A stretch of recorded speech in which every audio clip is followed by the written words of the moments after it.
When enacted, the law will provide the much-needed regulatory and practical changes to improve the requirements for the acquisition of Ghanaian citizenship and permanent residence by diasporan Africans.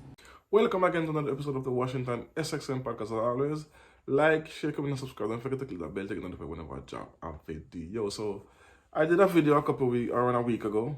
Yeah, roughly around a week ago. On the Ghana president did the year of return for residency for the diasporas and for basically for black people, black descendants from all over the world to come back home, part with the citizenship. And so some people have been saying it's a money grab and it's fake and it's blah blah blah. So this speech was given a while back, but I found it from the AS1 channel. It's a brilliant channel. Go and check them out. So I'm gonna play this video and then listen to this speech in its entirety, and it'll give you a reason why he wants people to come back home to Ghana, the diasporas. President of the Republic of Ghana is an extraordinary man. He shares our vision that economics and education will fuel the rebirth of the African diaspora, that the people of America, teaming with the motherland, Africa, will create new wealth, new opportunities for our generation and generations beyond. Mr. President has traveled worldwide. He's got extensive background, both as an executive in different levels, an administrator. He's legislated. He has the complete package that has prepared him to lead the proud country of Ghana in the manner in which he's been able to date. I want you to come, sir, as we reach out to you, knowing that the competency, knowing that the confidence that we have in you and for you is such that we know we cannot fail at this mission. Please join me in welcoming the President of the Republic of Ghana, the Honorable Akufo-Addo. And I'm grateful that Honorable Representative Billy Mitchell, President of the National Black Caucus of State Legislatures, decided to make me part of this year's events. My first encounter as President of the Republic of Ghana with a group of black legislators from the United States was in 2018 in Washington, D.C., with members of the Congressional Black Caucus. And it was at this meeting that I declared the following year, 2019, as the year of return. Subsequent to that meeting, Congresswoman Nancy Pelosi, Speaker of the U.S. House of Representatives, led in 2019 a powerful congressional delegation to Ghana, which included Congressman Jim Clyburn, House Majority Whip and now Chairperson of the House Select Committee on the Coronavirus Crisis, Congressman Gregory Meeks, now Chairperson of the House Foreign Affairs Committee, Congresswoman Karen Bass, now Chair of the House Foreign Affairs Subcommittee on Africa, Global Health, Global Human Rights, and International Organizations, and the late legendary Congressman John Lewis to join us in the year-long event. She was given the honor of addressing the Parliament of the Republic of Ghana.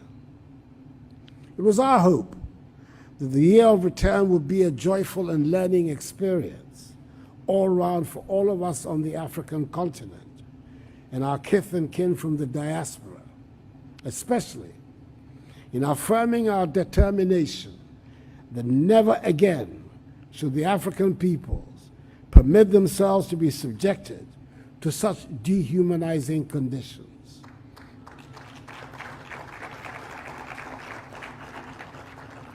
Sold into slavery and have their freedoms curtailed. It proved to be just that, and I'm hopeful that this conference will serve as another catalyst to help ensure that Africans and persons of African descent on both sides of the Atlantic continue to come together in mutual solidarity to advance the interests of Black people everywhere in the world.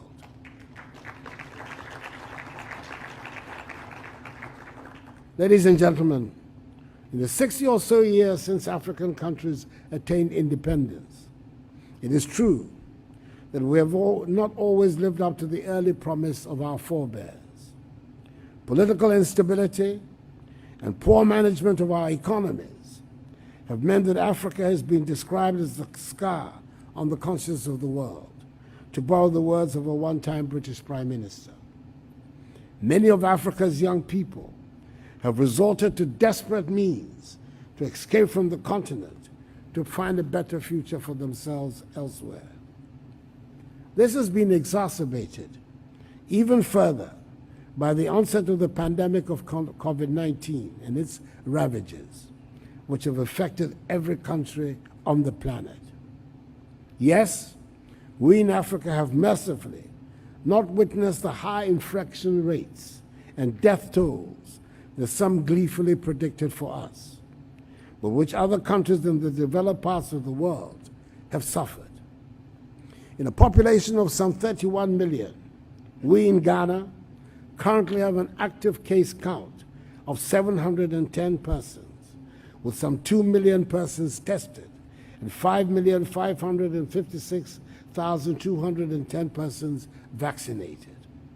Our goal is to vaccinate 20 million Ghanaians, that is the entire adult population, by the end of the year.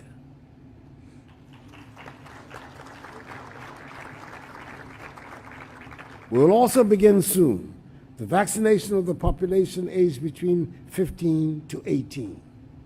However, we have not been spared the harsh economic consequences wrought by the pandemic.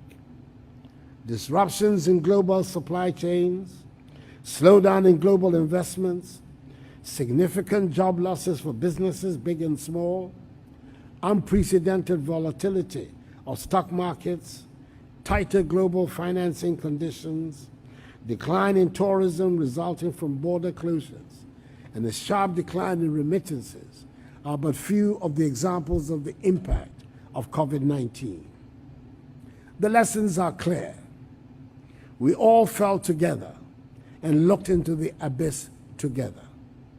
Even as we closed our borders and shut airports, the reality dawned on all of us that we had to rely on each other to be able to get out of the trouble we were in. We've all gone down together. We should all rise together. In particular, for us in Africa, it has given us a good sense of how important it is to strengthen our unity and solidarity. It has intensified in us the motivation, if any was needed, to be self-reliant. That is why we have decided never again to be victims of global vaccine politics or vaccine nationalism. By establishing a national vaccine institute, spearheaded by Ghanaian scientists of world repute, to oversee the domestic production of vaccines across a broad range of diseases, including COVID-19. Ghana was amongst the first countries anywhere in the world to put together a medium-term response strategy to address the impact of COVID-19 on the economy and to outline an economic recovery, revitalization, and transformation plan to build back better and stronger. We have identified the relevant sectors of the economy requiring the needed investment that will help accelerate the rebound and growth of the Ghanaian economy. As was witnessed in the immediate years before the pandemic struck, which saw between 2017 and 2020, our average annual GDP growth rate of 7% as one of the fastest in the world. We call the Ghana Recovery Package the Ghana Cares or Bantampa Program. The 100 billion CD program aimed at stabilizing and revitalizing the Ghanaian economy has two phases. The stabilization phase, which was implemented between July to December 2020, and the revitalization and transformation stage, which is currently under implementation and will end in 2023. We're focusing our energies on supporting commercial farming and attracting educated youth into agriculture, building Ghana's light manufacturing sector, fast-tracking efforts at digitization, developing Ghana's housing and construction industry, establishing Ghana as a regional hub, and strengthening the enablers of growth of our economy. Investors are optimistic about the Ghanaian economy. We've done the heavy lifting required to transition our economy into a growth economy and are establishing sustainability and irreversibility. We're spearheading regional integration and cooperation in industrializing in Africa, and currently hosting the Secretariat of the African Continental Free Trade Area, AFCFTA, which comprises 54 states with a combined GDP of some 3 trillion United States dollars. It does look like, despite the very real difficulties posed by the COVID-19 pandemic, we in Ghana are doing some things right and sending out the right signals. Last year, 2020, Ghana recorded foreign direct investment of some 2.65 billion United States dollars from 279 projects. For 2021 alone, the Ghana Investment Promotion Center recorded foreign direct investment of 973 million United States dollars from 173 projects for the first 3 quarters of the year, with large ticket projects in the pipeline to boost FDI flows by the end of the year. The construction of a data center in Accra, the Accra Marine Drive investment, the Trade Fair redevelopment project, and construction of an e-commerce park to service trade and logistics companies. Ladies and gentlemen, easily the most ambitious program we in Ghana have mounted in our dealings with the African diaspora was the Organization of the Year of Return in 2019, which was a major landmark spiritual and birthright journey, inviting the global African family, home and abroad, to celebrate the cumulative resilience of all victims of the transatlantic slave trade, who were scattered and displaced throughout the world in North America, South America, the Caribbean, Europe, and Asia. It brought some 750,000 members of the global family to Ghana in that year. Ghana's connection with the African diaspora predates our independence. During our struggle for independence, our leaders reached out to the African diaspora. Notable amongst them was Kwame Nkrumah, educated in the 1930s at the famous black university, Lincoln University in Philadelphia, who was to become the first president of the free nation. Some very well-known diasporan Africans came to live in the newly independent Ghana: George Padmore, W.E.B. Du Bois, Maya Angelou, Bill Sutherland, to name but a few.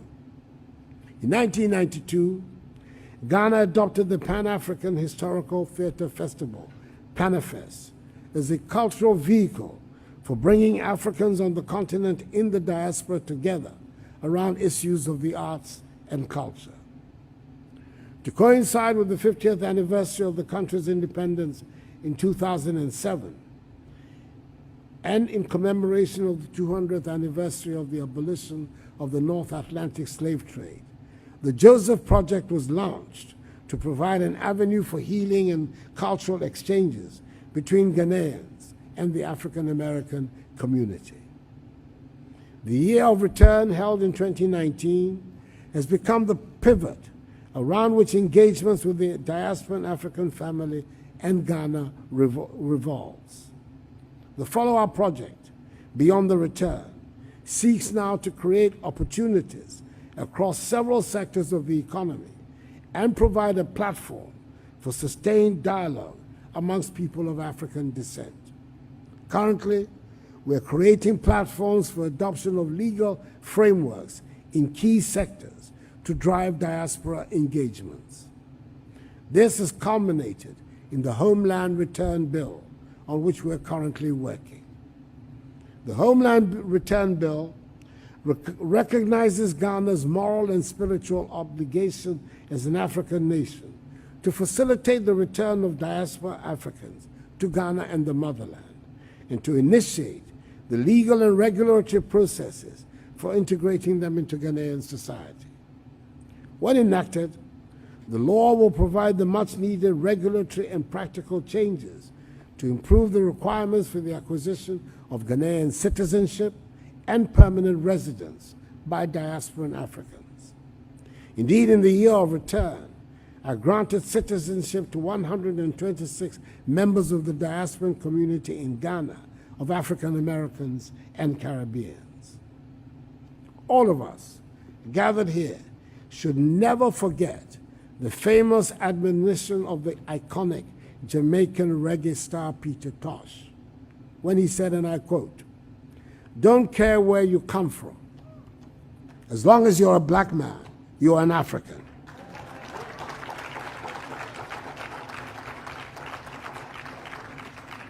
Unquote. We must work together to change the African narrative, what has been characterized too often by a concentration on disease, hunger, poverty, and illegal mass migration. Let us all remember that the destiny of all black people, no matter where they are in the world, is bound up with Africa. I am an incurable optimist and believe in our capacity to reach these goals. And in doing so, I'm comforted by the words of the great Marcus Garvey when he said, and I quote, "The black skin is not a badge of shame, but rather a glorious symbol of national greatness," unquote. So now you see this speech in its entirety. I hope you understand the reason why he issued the initiative of Year of Return to Ghana in 2019 and why he want the Caribbean diasporas and African Americans and people all over the world, basically, all over the continent. This is the reason for the country to build in prosperity and culture and so he basically he's saying, come back home and we can use your skills for who are highly skilled, and you provide citizenship and permanent residency, and for you to, and jobs as well. He mentioned that they will have jobs for people who come to Ghana who is qualified to put in these positions.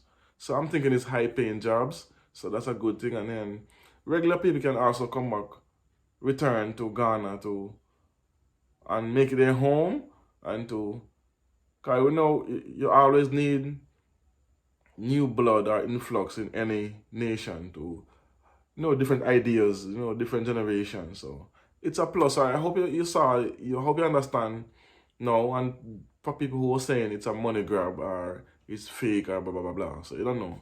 I don't have much to say about it because this speech reveals everything in itself. So I don't know.